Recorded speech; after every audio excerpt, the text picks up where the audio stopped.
The Signature Bank Studios. This is Chicago's Morning Answer with Dan Proft and Amy Jacobson. Insert Democrat socialist here. Runs the Democratic House for 30 plus years running. He's promising this and he's stealing that. Where can you get that kind of money? He's using your house like his own piggy bank. You ought to know by now. You can pay off your house here in Illinois, but you can never keep up with the taxes. Oh, how it's always been the plan to have a taxpayer pay, no doubt. Not a matter of if anymore, but when you're moving out.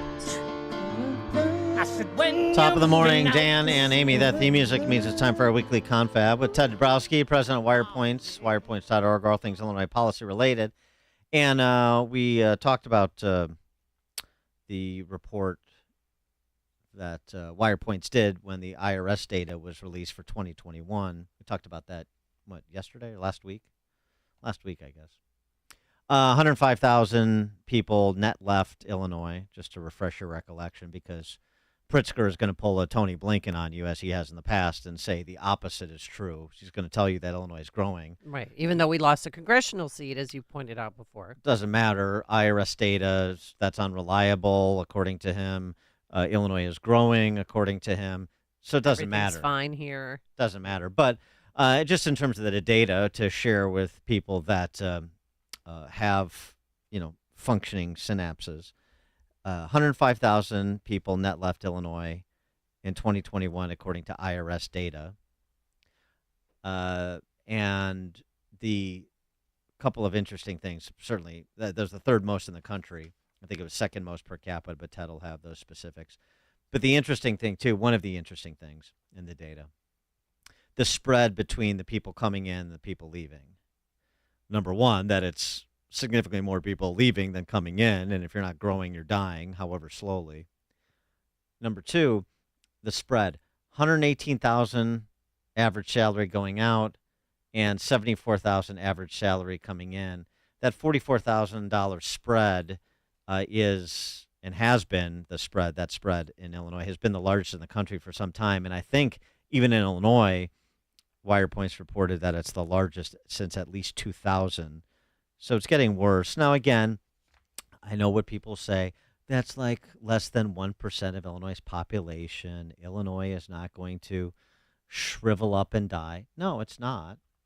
But the middle will continue to get hollowed out. The quality of life will continue to deteriorate. Return on the big investments you make in life, like your home, will continue to be non-existent, negative returns.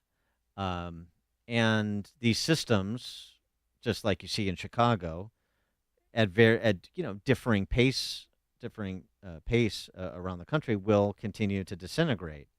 So it's a question of whether you want to be in a vibrant state that is attracting people and business and investment and has budget surpluses and where you can get a return on your investment and where you are safe or much safer. It's choices. That's all. Yeah, Illinois is not going away. 12 million people are not pulling up stakes and going to empty out of the state tomorrow.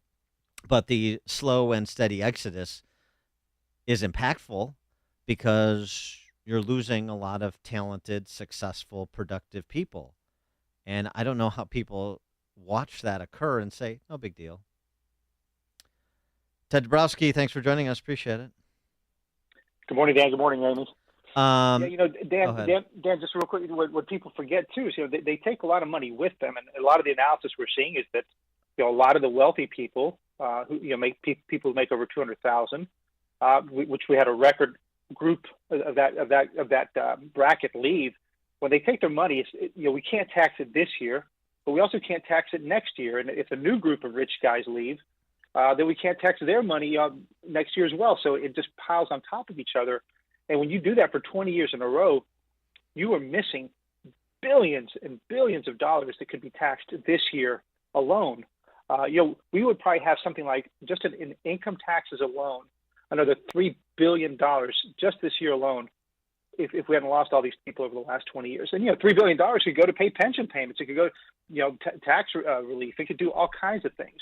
That's how much, and it's even simpler than that. I mean, you're right, of course, but it's like, Texas saw a net benefit of $11 billion in adjusted gross income. We saw a net negative $11 billion in adjusted gross income leave. Florida, I think it was around $30 billion in net adjusted gross income increase. So which is better? Do you want to see $10 billion of adjusted gross income leave your state, or do you want to see it come? I mean, it's sort of that simple. And I guess some people here will just because they can't bring themselves to admit the implications of policies, will say, "Oh, I don't care. It doesn't matter. Doesn't matter." Okay, fine, nothing matters. Yeah, or they say good riddance, right? Good riddance. Okay, rip fine. And take your billions and go, and good riddance. And and my point, you're making that point, is when you do this year after year, which Illinois is losing those billions year after year, Texas and Florida are gaining them year after year. It makes a huge difference. You don't have to raise tax rates, right? You can even actually lower tax rates because you have so much money coming in that you can be relaxed about tax rates. In Illinois, the opposite happens, right? The more that people leave, the more pressure there is. They have to raise taxes, which pushes more people to leave, and then we're in that negative spiral that we've talked about over and over again. And it doesn't happen tomorrow. It takes years, but you get a weakened, emaciated Illinois rather than a vibrant, growing one. Yeah, we always say math don't lie, numbers don't lie. But why is Governor Pritzker still in such denial about the population loss? I tell you, Governor Pritzker is always really good at what do you want to call it, massaging, turning things around. He did it great during COVID. He always does it well. This one he's kind of messed up on, and I think his advisors aren't telling him rightly. First of all, he's trying to say the migration data is not migration data. Well, the IRS, this is their migration report, and this is exactly what it does. So I'm not sure why he would venture to say it's not migration data. So he screwed up there. And then he turned around and said, well, the real source of data for migration is the U.S. Census.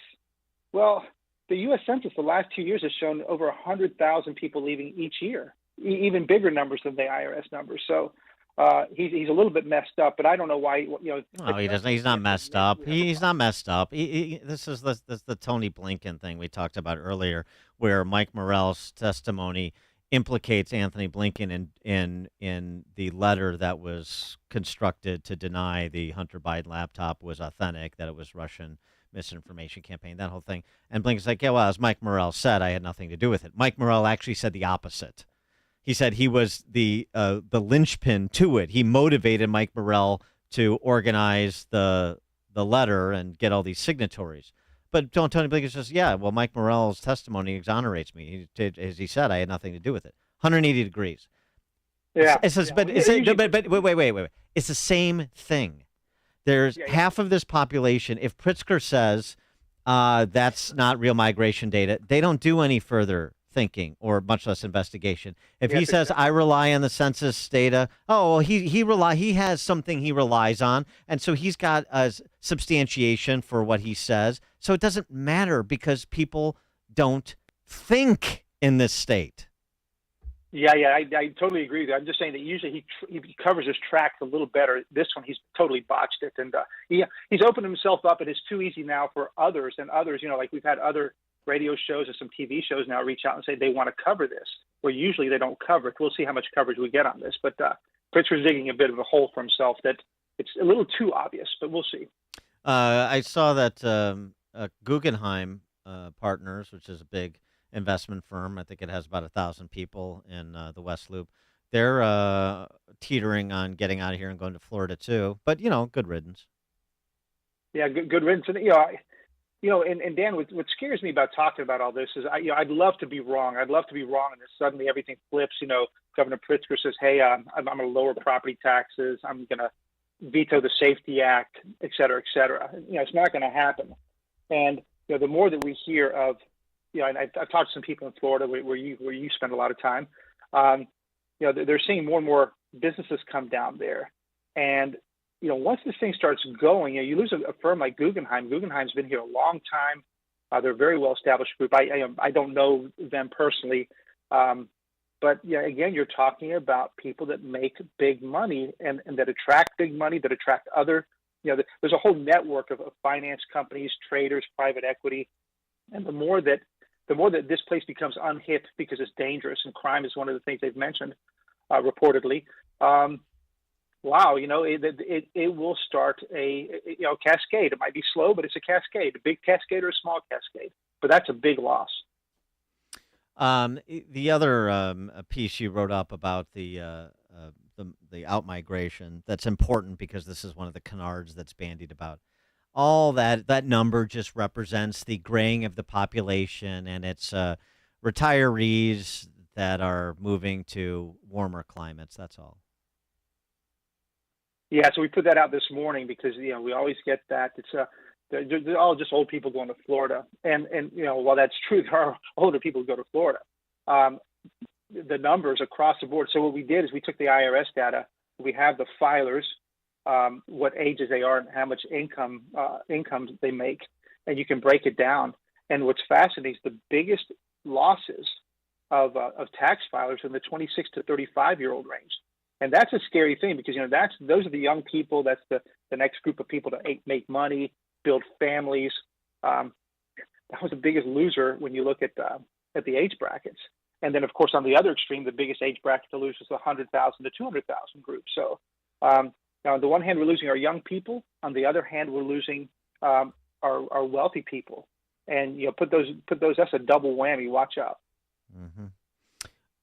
The situation that we've talked about, I know you posted on this as well at Wirepoints, but at Evanston Township High School and the AP Calculus classes, they changed the verbiage. Yeah, they did an unannounced, unexplained rhetorical changes to the course descriptions to get around the implication that they're having segregated classes. But as one teacher emailed us, what they're really doing is setting up, because AP Calculus is now a gatekeeper class when it comes to college admissions, colleges that are not looking at SAT, ACT scores anymore. They're setting up high grades in AP classes for students that need them to assist them into getting into college, even if they are not proficient and their actual AP test score on the course reflects it. Yeah, I mean, that very well could be. Who knows, right? But I've been watching Evanston because I'm right next door to it, and I remember just a few years back, and this is when I woke up. I had heard that Evanston, in its analysis of schools, they wrote a strategic report, and I don't remember if it's the whole district or one of the schools, but in their first or second paragraph, they said the main problem was white supremacy, and I heard that for the first time. And I said that can't be true. You can't write that kind of thing in a school district type report. Well, they did. They blamed white supremacy, and of course that's when they were starting to segregate classes and things like that. Well, that's when Mr. Kirsanow, who was on the Civil Rights Commission, came in and complained about Evanston. He's a black guy who was on the Civil Rights Commission out of D.C. And Beth Feely from Neutral Neighbors made me aware of all this. And since then, it is fascinating to watch a school district that has become so obsessed with how it's managing race and segregating people, blaming white supremacy. You got to wonder, and there's a lot of people there who are very uncomfortable with what's going on, but it's really hard to speak up in Evanston because they have gone so extreme. Speaking of schools, learning loss is real. Lori Lightfoot slammed Randy Weingarten's teachers union for delaying school openings. Did you catch that on CNN yesterday when she finally, came clean about how they gave CPS or they gave CTU $100 million in retrofitting classrooms? They made sure they had PPE. They made sure that every single classroom had filters to make sure the air was safe, but yet they wouldn't go back to school. They're one of the last school districts in the country to go back. Does that surprise you that now she's coming clean about it? Oh, yeah. Well, that was a lot of money. I mean, billions of dollars were sent to CPS for that. And the CTU used all its power. They struck. They kept it closed. And, we railed on that for a long time. But I love that Lori Lightfoot would try to kind of, weasel her way out of that problem because she was in with them all the way, whether she wants to say it publicly or not. She was with them, and it's part of the reason they were able to do what they did. She could have put her foot down a lot harder on all the things CPS and CTU, but she didn't. It's just funny to watch her now suddenly be a big crime solver and a big yes, exactly proponent of school. Love to see it. No, she's all about safety. She was sucking up to the Union institutional political interests, because hoping to garner their support, and they tubed her, and now she's right. Kim Foxx is a problem. The Chicago Teachers Union is a problem. She is.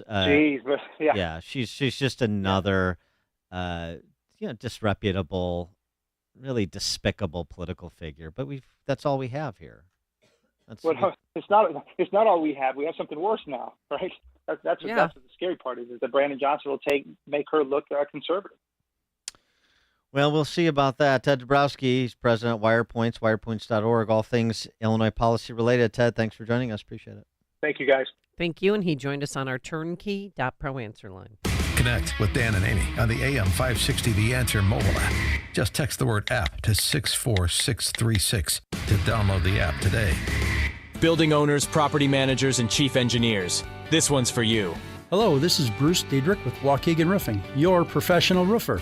Everything starts on top. Your